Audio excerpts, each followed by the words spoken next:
6.3 지방선거와 국회의원 재보궐선거 결전의 날을 하루 앞두고 여야 지도부는 격전지에서 총력전을 펼치고 있습니다. 더불어민주당은 일 잘하는 정부 여당의 한 표를, 국민의힘은 정권의 레드라인을 막아달라며 표결집에 나섰습니다.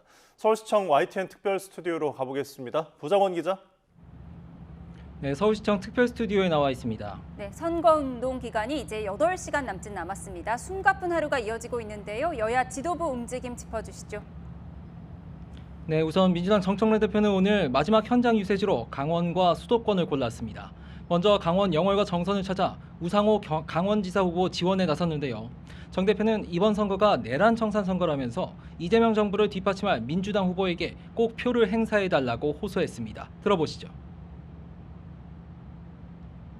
이번 지방선거는 내란을 완벽하게 청산하고 윤어기 세력을 여러 번 심판하는 선거에 이재명 대통령 국정 운영을 안정적으로 해야 된다.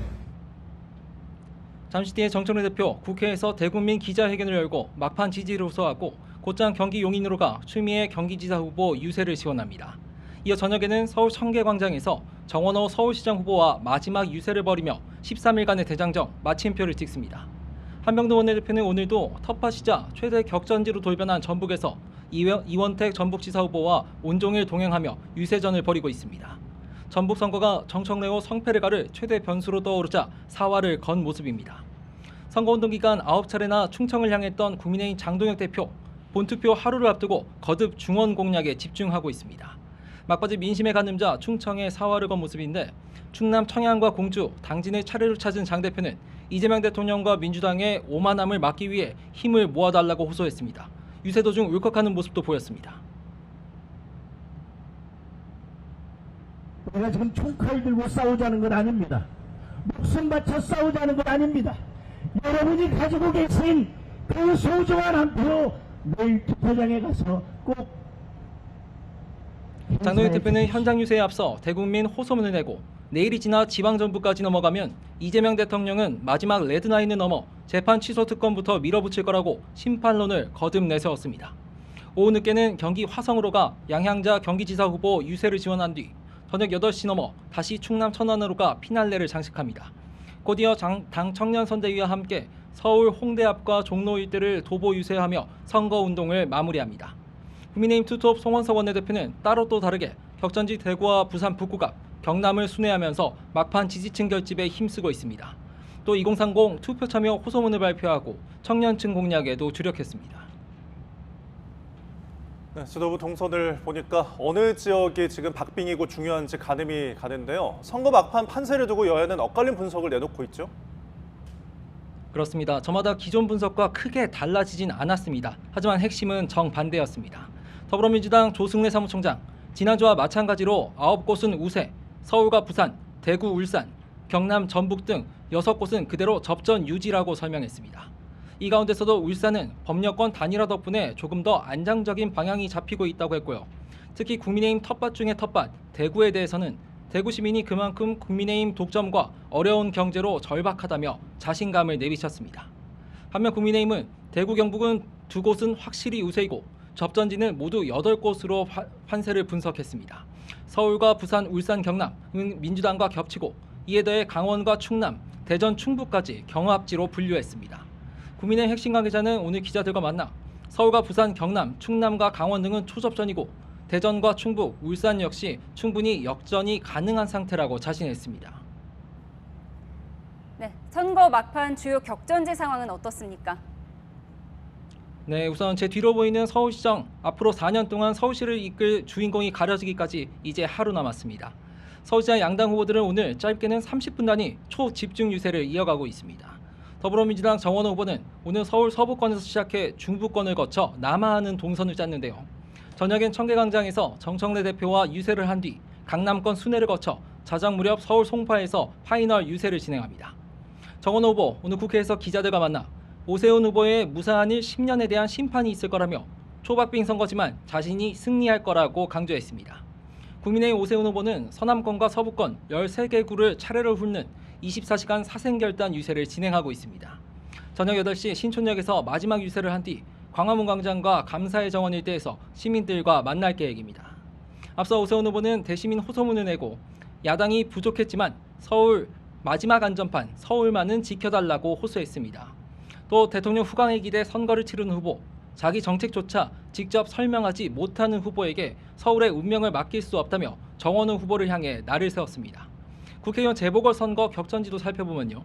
3자구도 접전 양상인 부산 북구가 후보들 일정 표는 단출했지만 지역 방방곡곡 순회를 이어가고 있습니다. 더불어민주당 하정우 후보는 오후 5시 구포대교 사거리에서 마지막 유세를 벌인 뒤 전재수 부산시장 후보와 합동 유세를 펼칠 계획입니다. 국민의힘 박민식 후보는 사퇴 후 자신에 대한 지지를 선언한 무소속 김성근 후보와 함께 유세를 한 뒤 오후 4시 송원석 원내대표와 마지막 유세를 벌입니다. 무소속 한동 후보는 종일 북구 전역을 훑은 뒤 이번 선거 자신의 출발점과 같은 구포시장에서 피날레 유세를 펼칠 예정입니다. 지금까지 서울시청 특별 스튜디오에서 YTN 부장원입니다.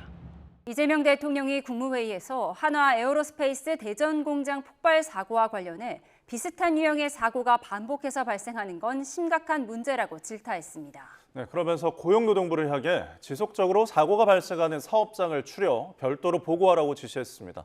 청와대 연결합니다. 정인용 기자, 자세한 내용 전해주시죠. 네, 이재명 대통령이 오늘 국무회의에서 한화 에어로스페이스 대전 공장 사고를 거론했습니다. 또 인명피해가 발생했다며 우선 유명을 달리한 분들의 명복을 빌고 부상자들의 빠른 쾌유를 기원한다고 말했습니다. 특히 동일한 사업장 안에서 동일한 유형의 사고가 반복적으로 발생하는 건 심각한 문제라고 질타했습니다. 한화에어로스페이스 대전 공장에선 지난 2018년과 2019년에도 사망사고가 났었던 만큼 이를 지적한 발언으로 풀이됩니다. 이 대통령은 그러면서 주무부처인 고용노동부에 지속적으로 사고가 발생하는 사업장을 추려 별도로 보고하라고 지시했습니다. 또 재발 방지 대책 수립에 만전을 기해야 한다며 다른 유사 사업장들에 대한 안전 점검도 서둘러 달라고 당부했습니다. 이 대통령은 가족과의 행복한 삶을 위해 나가는 일터가 죽음의 장이 되고 난다며 우리 사회가 사람의 생명을 귀히 여기고 있는지 의문이 든다고 지적했습니다. 요즘 산재 사고가 조금 줄어드는 것 같긴 하지만 여전히 계속되고 있다며 거듭 안타까움을 표했습니다. 네, 대통령 국무회의에서 다른 내용도 언급이 됐죠? 네, 그렇습니다. 이 대통령은 지난 13일 경기 포천시에서 발생한 20대 예비군 사망사고도 언급했습니다. 예비군이나 장병 훈련 문제가 지적되고 있는데 국군 통수권자로서 위로를 전한다며 신속히 진상을 규명하고 투명하게 공개해달라고 주문했습니다. 국민의 인권과 안전이 최우선이란 원칙은 군대도 예외가 아니라며 장병 관리를 빈틈없이 책임지고 보장하는 것, 국가의 마땅한 도리라고 강조했습니다. 이 대통령은 이와 함께 빚 때문에 극단적 선택을 한 일가족 관련 보도를 언급한 뒤 이런 원시적 사회가 어디 있느냐며 파산 면책이나 채무 조정 제도를 적극 활용하도록 해야 한다고 촉구했습니다. 오늘 국무회의에선 정부 부처와 기관들의 국정성과 보고도 이어졌는데요. 이 대통령은 우선 방송미디어통신위원회 보고를 받는 과정에서 일부 방송사의 보도가 해도 해도 너무한 경우가 있다며 제재 필요성을 시사했습니다. 공중파나 종합편성 채널은 다른 사업자들이 못 들어오도록 보호되는 만큼 편파적이거나 왜곡 조작을 상습적으로 벌이면 책임을 부과해야 한다는 취지로 지적했습니다. 또 대검찰청 보고를 들은 뒤엔 검찰을 향해 혹시라도 무오류의 함정에 빠지면 안 된다며 잘못하면 사과하고 취소하는 거란 언급도 했는데요. 수사나 기소 과정에서 잘못된 판단을 내릴 경우 이를 바로잡아야 한다는 건데 일각에선 공소 취소를 염두에 둔 것 아니냐는 해석도 나왔습니다. 지금까지 청와대에서 전해드렸습니다. 7명의 사상자가 발생한 한화 에어로스페이스 대전 사업장 폭발 사고와 관련해 경찰과 소방, 국립과학수사연구원 등이 합동 감식에 들어갔습니다. 네, 경찰은 희생자들의 신원 확인을 위해 국과수의 DNA 감정을 의뢰했고 사망 원인 규명을 위한 부검도 진행되고 있습니다. 현장에 취재기자 나가 있습니다. 오승훈 기자. 네, 한화 에어로스페이스 대전 사업장에 나와 있습니다. 네, 지금 상황 전해주시죠. 네, 경찰과 소방, 국과수 등은 오전 10시부터 현장 합동 감식에 들어갔습니다. 관계기관 등 감식반원 30여 명이 현장에 투입됐고 일부 유족도 함께 참관했습니다. 경찰은 감식에 앞서 간단한 브리핑을 열고 감식 방향을 설명했습니다. 먼저 화재 현장 확인과 발화 추정 지점 조사, 인화물질 유무 확인과 인체 조직 수색 등을 진행할 예정이라고 밝혔습니다. 현장에서 수거한 물품 등은 국과수에 정밀 감정을 의뢰할 계획이라고 덧붙였습니다. 또 희생자들의 정확한 신원 확인을 위한 DNA 감정도 의뢰했습니다. 신원 확인은 이르면 내일쯤 마무리될 것으로 예상되고 희생자 가족들에게 먼저 통보될 예정입니다. 경찰이 사망 원인을 밝히기 위해 부검을 진행하기로 하면서 병원에 안치된 희생자들의 시신은 모두 국과수로 옮겨졌습니다. 검찰과 경찰이 원인 규명을 위한 전담 수사팀을 꾸렸다고요? 네, 그렇습니다. 이번 폭발 사고와 관련한 원인을 규명하기 위해 검찰과 경찰은 전담 수사팀을 꾸리고 집중 수사에 나섰습니다. 대전지방검찰청은 전영우 부장검사를 팀장으로 검사 3명과 수사관 6명 등 10명 규모의 전담팀을 구성했다고 밝혔습니다.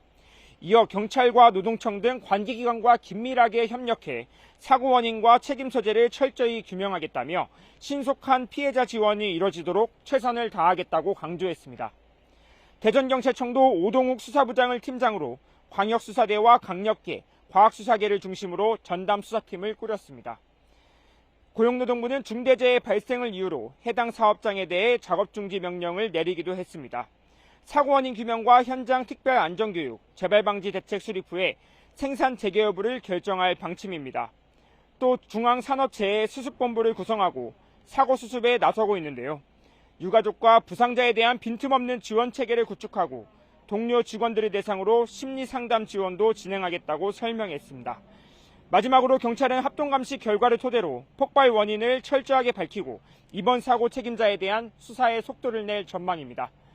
지금까지 한화 에어로스페이스 대전 사업장에서 YTN 오승훈입니다.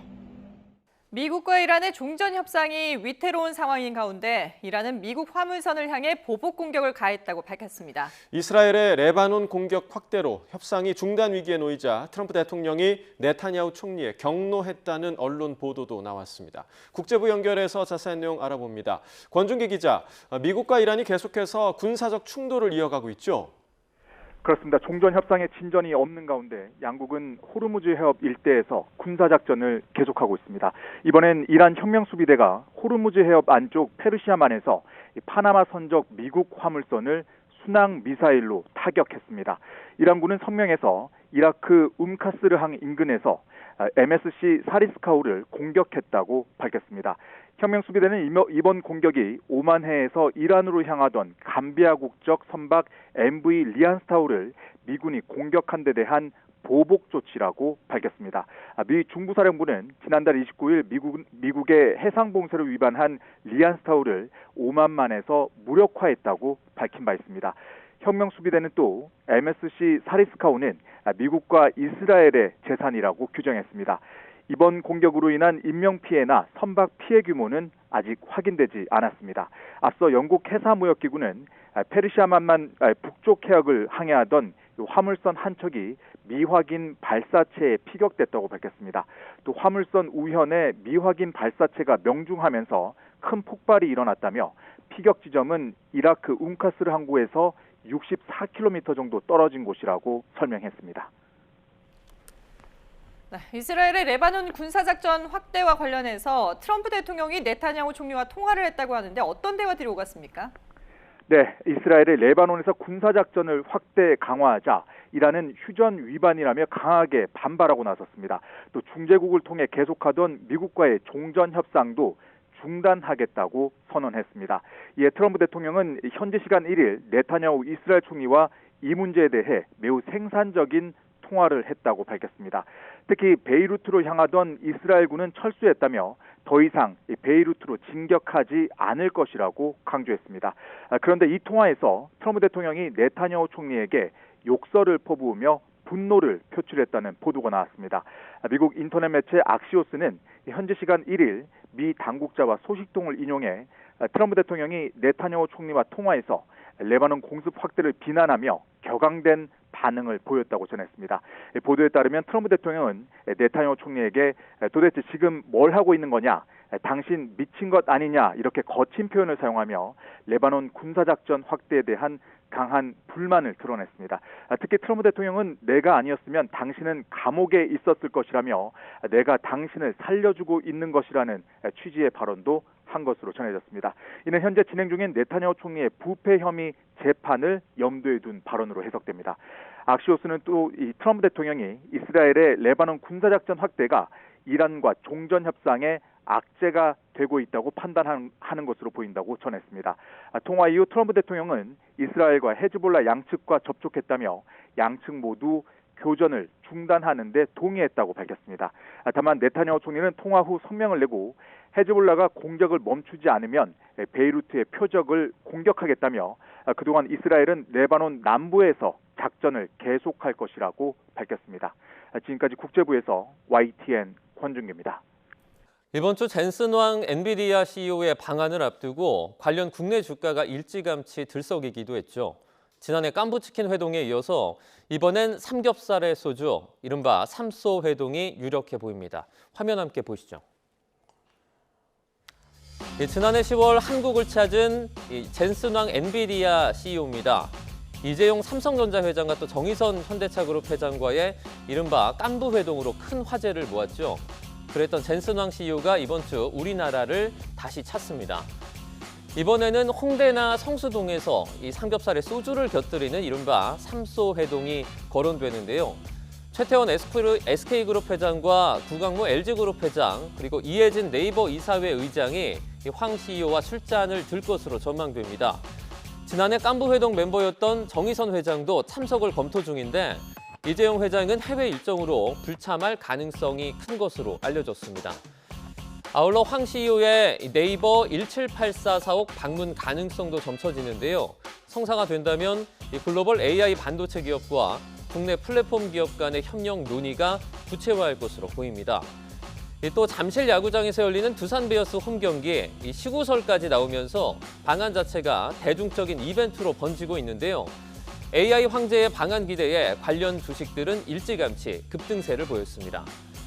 삼성전자와 SK하이닉스가 엔비디아의 차세대 AI 가속기 베라 루빈의 핵심 파트너로 부상한 가운데 이제는 로보틱스 등 피지컬 AI와 AI 인프라까지 이 황 CEO와 국내 기업들의 깐부 관계는 더욱 돈독해질 것으로 보입니다.